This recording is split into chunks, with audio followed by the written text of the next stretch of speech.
Welcome to the second video. I've got two videos for you today. As it's Easter Sunday, I thought I'd treat you to two videos.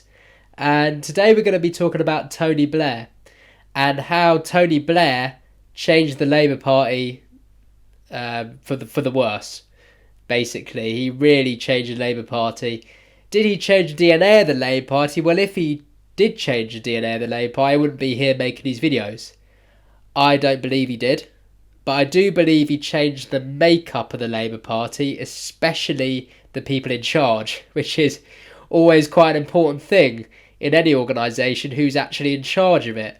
And unfortunately, the people in charge of the Labour Party, when he first got into power, are the same type of people who are still in charge now, and even were in charge during the Jeremy Corbyn-McDonnell years. Okay, so who did Tony Blair, when he did his election, who did he go to? What kind of voters did he go to? I believe, and I argue this, and I think a lot of people would agree with me on this, he took for granted the working class votes. He took for granted the Heartland votes. He said, well, we're always going to get them because they're going to vote for us anyway. They would never vote Tory. Tory's never going to be in their interest. So we're just going to put all our policies... We're going to mould our policies where the middle class is going to like it. And that's exactly what he did. He went out to kind of younger audience, first-time home owners from kind of middle-class families, and he put this kind of campaign together. And he went for that kind of thing. And when he got into government, he did a similar kind of thing, and he also did kind of social liberalism experiment with the Labour Party too. He put forward this like model feminism. It wasn't really feminism as sorts. It was more kind of the way things looked as a way to what they actually were. He kind of put forward a lot of things that looked good, but actually didn't change anything. That was a lot of what New Labour was. It was kind of branding. It was kind of branding the Labour Party as this kind of new, young, kind of hip Labour Party, and it did change the makeup. Like I say, it changed the leadership, which was probably the worst part about his experiment, because people joined the Labour Party who didn't really belong in the Labour Party. They didn't come from that background, but most importantly in all, they didn't believe in it. They didn't believe in socialism, and they didn't believe in the Labour experiment. It shouldn't be about where you come from, it's what you believe. If you don't believe in something, but you join an organisation because it's preaching what you believe, okay, I know that sounds quite complicated, but what I mean is Tony Blair changed what the Labour Party's message was, which then in turn got new types of people to join the party and assume positions of power within it. It was kind of out with the old, in with the new. And of course, socialist elements survived, and of course Blue Labour survived, of course many other factions survived this kind of out with the old, in with the new, because Tony Blair wasn't aggressive in what he was doing, not like we're seeing now. Now this is why Starmer's leadership, and again what I said in the last video, the people around him, the kind of people he surrounded himself by, the actual kind of leadership.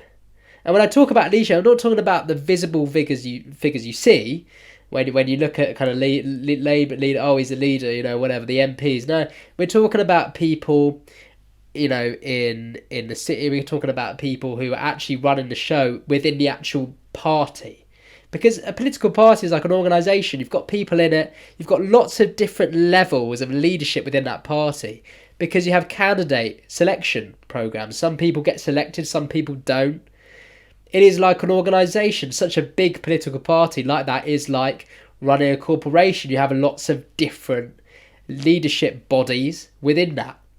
And unfortunately, when Tony Blair became leader, a lot of people joined that with a very different vision to what the Labour Party was founded on, like we talked in the last video, to represent. The Labour Party was founded upon to represent the working class within the context that we have three political parties representing three different sections of society. Remember that? The Tories, upper middle class, aristocracy. The Whigs, middle class. Labour, working class. Okay, so Tony Blair changed the audience, the target audience of Labour. He took for granted the Heartland seats. He took for granted traditional votes. And he just focused on young, and I do think he focused on a middle class section of society. That's where he wanted the Labour Party to go, and that's where it went. Ed Miliband's leadership, Jeremy Corbyn, and even Jeremy Corbyn and John McDonnell's leaderships, and now Keir Starmer's. There's a huge middle class base, but where's the working class support gone to? A lot of it's gone to the right. Because there's no one on the left who's actually going to those heartlands and saying, we believe that. You know, we want to put forward a socialism, but not for, you know, not this kind of cosmopolitan middle class socialism. We want to put forward real working class socialism like the Labour Party used to believe in. Tony Blair changed all of that, and he even put the Labour Party in a position where the economics were not socialist at all. So this is the second factor. The first factor is he said we want to go towards a middle class and kind of take the heartlands for granted. So he won with this kind of landslide because he got the middle class voters to vote for him. So he won with this landslide because many working class people in the heartlands, they don't have a choice. They don't have any political party to vote for that's going to put their best interests in heart, apart from the Labour Party. So they just had to believe that Blair would put their interests first, but he didn't. Because this goes on to our second thing, which is the economics, right? What was Blair's economics? Well, it was continue what Margaret Thatcher did. Sell off our industry.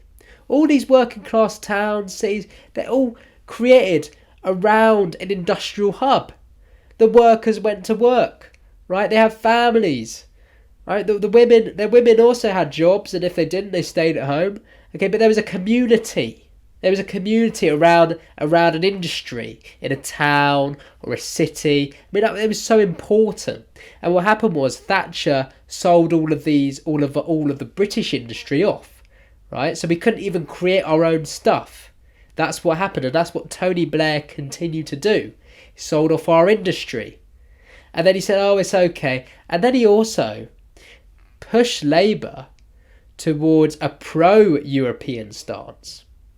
So, and this all came back to bite the Labour Party in the 2016 referendum, which I believe is one of the biggest things that's happened, not only for the Labour Party, but indeed just national politics in general, where our country's going and where the different classes seem to align their politics. And the Labour Party was always Eurosceptic, and we're going to do a completely independent video on this, but the Labour Party was always Eurosceptic. Tony Blair shifted it towards a pro-European approach, towards neoliberal economics, of de-industrialisation, selling off our assets. He also believes in privatisation too. He didn't put our trains back into public ownership. He didn't want to put things back into public ownership. At the end of his tenure, during his tenure and Gordon Brown's, they bailed out the banks during a financial crash, resulting in huge profits for the banks when everyone else was left for dry, left for dead. Okay, it's a lot to unpack with this video, but there are three very important things. Tony Blair changed the makeup of the Labour Party when he assumed leadership, because he changed the audience the Labour Party went to, and he began a different economic programme to what the Labour Party has ever experienced before. Selling off our industry, closer ties to the European Union. And a lot of Labour leaders before, a lot of Labour members before, and a lot of Labour members now, and a lot of Labour MPs now think that's totally unacceptable.